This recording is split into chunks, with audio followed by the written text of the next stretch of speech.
Hello everyone, welcome to the channel Wisdom. I am Biswaranjan Dang. लंबा समय व्यवधान पर गोटे नुआ विषय को नहीं विषयटी हूँ केतोटी नाम भगवान विष्णुंकर और शिवंकर जहाँ शुणा प्रायतः सामान सुविधा जमीक जड़े हर तो जड़े हरि जे कि समस्त दुख को हरण करती और सुख प्रदान करती।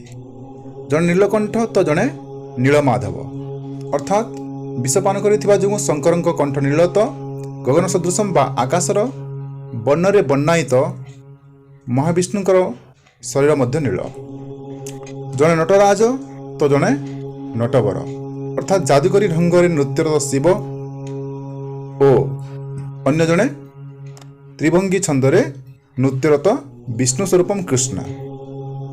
जड़े नागभूषण तो जड़े नागशयन अर्थात महादेव कंठरे बासुकी नाग को धारण करिसंती ओ भगवान विष्णु बासुकी सान भाई अनंत नाग को सज्जा करी सोईछंती।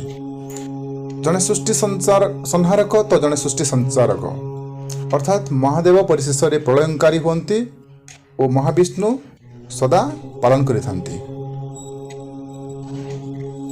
जड़े त्रिलोचन तो जड़े त्रिविक्रम अर्थात तीनोटी नयनधारी तो जड़े तीन लोक को अधिकारी तथा अतिक्रमकारी।